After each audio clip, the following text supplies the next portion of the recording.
doing? Thank you so much for that introduction, Heba. So before I start, I just want to say I am so excited to be here because at one point in time, once upon a time, I was one of you. When I was younger, I used to pursue STEM conferences, STEM summer camps, and I started pretty young, around when I was like 11 or 12 years old, when I started to really explore engineering. So I'm really excited to be here, and I'm really proud of all of you. You should all give yourselves a big round of applause because it's a great thing that you're here. All right, so Heba did a great job of introducing me, but just to reiterate once more, I am a New York-based creative director, multimedia artist, and content creator. I formerly worked at NASA, and in a few slides I will share with you a little bit more about the work that I did while I was there. But I do own a software patent with Kennedy Space Center, and a lot has happened since NASA to now, but long story short is, I have styled over 100 portrait editorials, including social media brand campaigns for Tom Ford Beauty, Lancome, Aerie, and Claire's. My art style includes a lot of color. Color is very important to me and at the forefront of everything that I do. I will be sharing a lot more of my art with you over the next few slides, but you'll notice that clearly it transcends into the way that I dress as well. It kind of permeates through all aspects of my life. So here's a little bit of a roadmap of my career starting in college. So just before I left for college, my parents were very adamant that I be academically rigorous, and they discouraged me from getting a job in high school. But your girl needed money, obviously. So I started my own freelance photography business where I was taking my friends' senior portraits and photographing events, and that kind of was the beginning of my creative journey. Now, when I went to college, I went to NYU, New York University, for mechanical and aerospace engineering. And while I was there, I co-founded a music business startup called Curtain Call, where we would sell tickets to shows around the city for below the original asking price. So we partnered with various venues. If they were unable to sell all of their tickets, they would give us those tickets that were unsold. We'd sell them for a little bit less than what they were originally going for. The venue was happy, the customer was happy, and we were happy. My first foray into augmented reality, which was a huge part of my early career, was when I did a study abroad workshop at NYU Berlin. And that led me to later actually work at the NASA Augmented Reality Lab at Kennedy Space Center.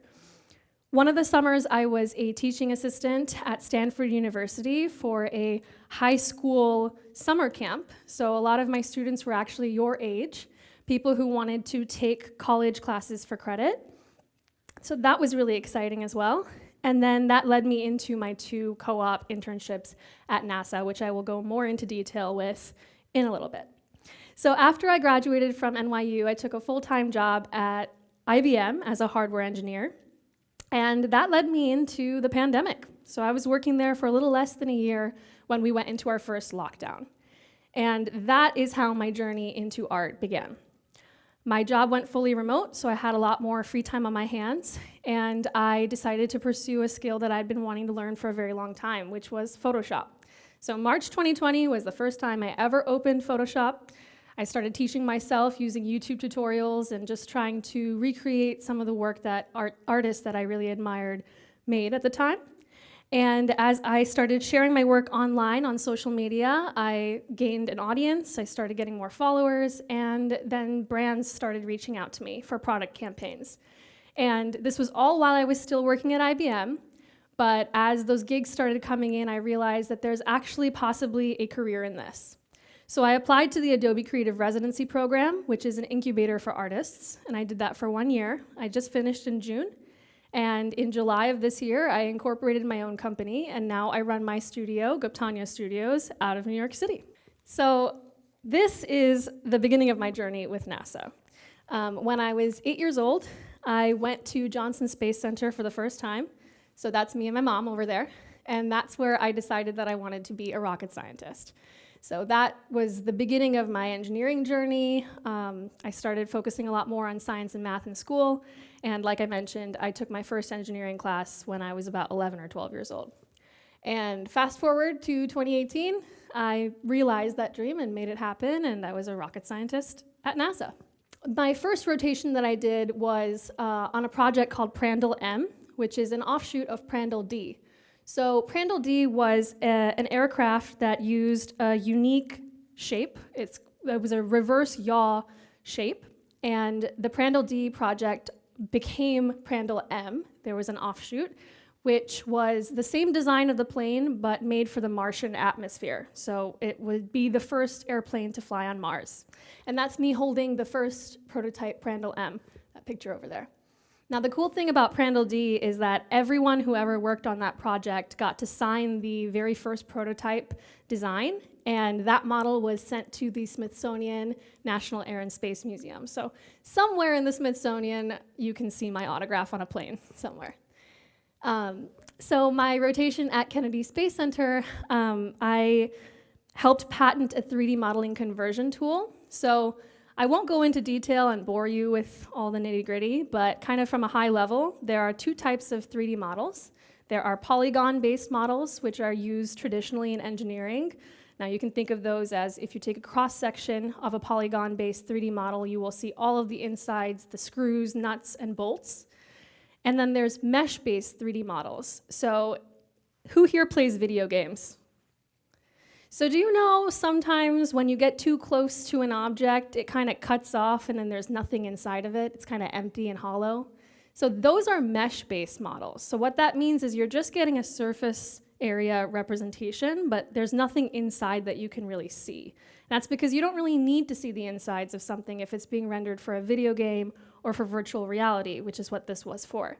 So NASA had this huge repository of 3D models, polygon-based engineering 3D models that they wanted to be able to showcase in virtual reality to clients.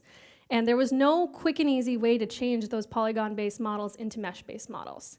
So long story short is, the software patent that I have is a one-click, one-stop shop where you can input a polygon-based model and churn out a mesh-based model. After I was at NASA, like I mentioned, I took a full-time job with IBM. And when quarantine hit and I started to teach myself Photoshop, I needed something to motivate me to continue that practice and that skill. So I encouraged my friends and followers on Instagram to submit their smartphone selfies. Nothing too crazy, you didn't have to use special equipment, just a simple iPhone, Android selfie would do. And I got hundreds of submissions. I would choose one every single day. And I would practice for about 3 to 5 hours a new skill in Photoshop that I wanted to try out using these selfies. And at the end of that, I had dozens of these kind of little works of art that people were really excited to see, either to follow along my artistic journey or to see the chance of their picture being turned into one of these. And I called the series #QuarantineArt. Now, this was one of the first kind of larger scope projects that I made for myself. Fine art is something that I've always been really interested in, and one of my favorite classic paintings is The Birth of Venus by Botticelli. And I had this idea where I would create my own version of The Birth of Venus, but call it The Birth of Parvati. And Parvati is the Hindu goddess of love. I was raised Hindu. And Venus, as we know, is the Roman goddess of love. So I thought it would be a really cool kind of juxtaposition to create my own likeness in the deity of Parvati and replace Venus, and also change the colors into the ones that I love so much, like I mentioned before. So the Adobe Creative Residency program was single-handedly the reason why I was able to pivot my career from engineering to art direction. And I did that for about a year. I came into it hoping that I was going to do a series of augmented reality projects. But the cool thing about it is that as my work progressed, I was able to be really flexible and change my projects as I went along. And I ended up focusing a lot more on Photoshop and compositing. So here are some examples. I know that I saw some people who like to play video games. I love video games, and the one that I love the most is The Sims 4. I love to build things in The Sims 4. I particularly love to build every single place that I've ever lived to scale in the game. So I built my house, and that's what you see as the second pictures in both of these. And then I use the same lighting and the same styling to take those exact photos of myself at my house. So what you see here is a lot of meticulous planning and styling of trying to make the game match real life and then make real life match the game. And that's a theme that I like to explore a lot because clearly recreating things is like a thing for me. So I really love this hot pink look that Kim Kardashian wore to hosting Saturday Night Live. This was sometime last year. And so for Halloween, I decided that I wanted to recreate this. So what you're seeing here is I am actually wearing that outfit, but it's a bodysuit and boots as opposed to being one full outfit. And I use Photoshop compositing to make it look the same, to change the colors to be the same, and most importantly, the lighting that I used was the same. So I had to really analyze this original picture and figure out how is it being lit. There's no light in the back, there's just one big flash in the front. So I recreated all of that in a really dark room and then put myself in the same picture. Also for Halloween last year, I wanted to explore different themes and styles. So I was Maleficent, but I wanted to do one piece that was kind of in the style of the live action picture with Angelina Jolie, which is that one over there. And then I wanted to do another one that is more in the style of the original Sleeping Beauty over here. So the things that are real in these pictures are my costume, my makeup, and the wings. And then everything else, the background, the lighting, the smoke, the checkered floor, that's all done in Photoshop. So I really try to blend real, like practical effects with compositing effects afterwards in Photoshop. And ideally, I like it to look like you can't figure out which is which. So hopefully I achieved that. So in creating my work, collaboration is extremely important. So for my 25th birthday last year, I wanted to do a series of concept art magazine covers. The reason I wanted to do this is because I wanted to start actually doing magazine covers, like for work. And since I didn't have that experience, nobody was gonna hire me unless I'd already done it. So I decided, why not just do it for fun? So these are concept art, meaning that they're not actually magazine covers that were ever printed, but it's enough to show you that I have the potential to do this. I have a friend who wants to be a fashion stylist. She is in a completely different field right now, but she told me that, and I said, why don't you just style one of these projects for me? So this was one of the first collaborations that I ever did. For that same magazine concept art series, I also did this Harper's Bazaar cover. And I styled, modeled, photographed, edited, did the graphic design, everything completely myself. And I call this slide Manifestation in Action because as I shared this online, it actually led to me being featured in Harper's Bazaar. So, when you put yourself out there and come up with projects for yourself thinking, maybe someone might not take me seriously or should I even be doing this? This is proof that if you just do it, the right person might see it and it could really lead you to the right place. So as I mentioned, once my creative residency was over, I incorporated my own company and now I run my studio, which allows me to do things like be here and speak to you, and also take on new product campaigns, create social media strategies. I make TikToks, I'm on Instagram. You can all follow me if you'd like, I'd love that. But yeah, this is very exciting and it's kind of just really the beginning of my journey right now, but I really look forward to seeing where this takes me. So I'm about to wrap up here. We'll open it up to questions. I love having conversations, but before I let you go, I really want to encourage you all to think outside the box, right? And that's why I created my own doll box. It's a pun. But when you begin to feel imposter syndrome, always remind yourself of everything that you've already accomplished. I know it's easier said than done, but everything that you've done up until this point to get you to where you are, like being here today, is already a huge accomplishment. And anytime that you feel doubts start to creep in, you just have to remind yourself of that. Don't let others define you. Only you get to decide who you are. And this is gonna be a theme in your life forever. I mean, I am double your age, and I still have to deal with this every day. But I have to remind myself that nobody else can make me feel inferior without my consent. And finally, be open to trying lots of new things, Be messy, because learning from your mistakes is the best way to grow. So thank you so much. I'm going to open it up to questions, but I really appreciate you having me. I hope you learned something today.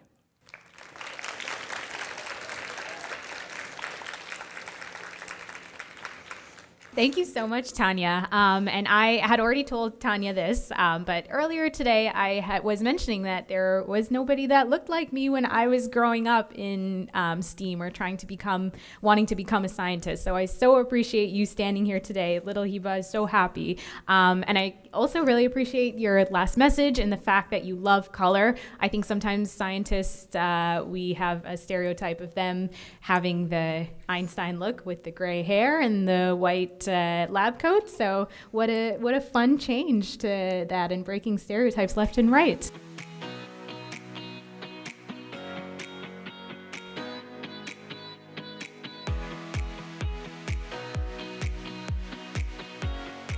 Yeah, that's a great question. I think mentorship has been really important to me in all aspects of my career, starting out in engineering and even now in my creativity. I always try and emulate the people who seem to be completely out of reach for me. So even if I'm not able to meet them in person, I always try and learn more about people's journeys and see how I can let that translate into my life. And then with the people who do actually mentor me, who may have more experience and be able to lead me to that place, I think that that's kind of the best way to get the exposure and learn from there.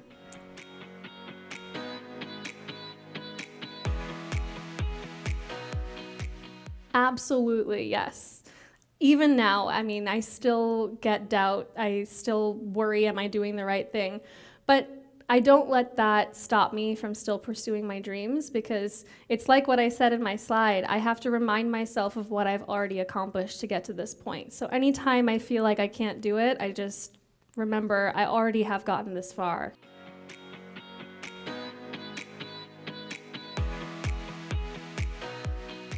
When people only stick to one path, it's because of these barriers that they're creating for themselves.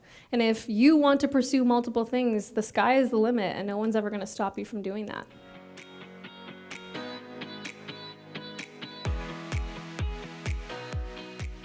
Sometimes you walk into the room and you're the only woman or the only woman of color, and that can be very daunting. But I have been in those situations a lot in my career, whether that was when I was an engineer or even now as a creative. And I'm sure I will encounter those such situations a lot more in the future as well. But ultimately, other people will only take you seriously if you believe in yourself. And I think that when people start to doubt you, it's because they can see your insecurity in yourself. So what I try to do is I fake it till I make it. Because I don't always feel very confident in myself. I don't always feel like I can do anything. But if I carry myself with that confidence and walk into the room like I'm supposed to be there, then other people will believe the same. And that's kind of how I operate on a day-to-day basis.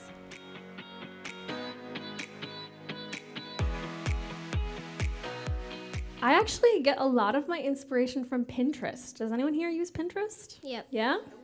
I love making mood boards on there. I love finding other people's art and then trying to emulate it myself. But also I just gather a lot of inspiration from nature, from meeting new people, from people like you. So I'm just kind of always on the lookout for it. But as a creative, every single thing that I experience and do leads to that creativity.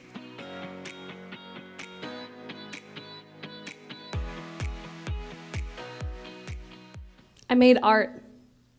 That's what I do when I feel low. That's what I do when I don't believe in myself and I have doubts. I just channel all of that into creative energy, and usually it helps me get out of it, honestly. But art is usually my answer to healing.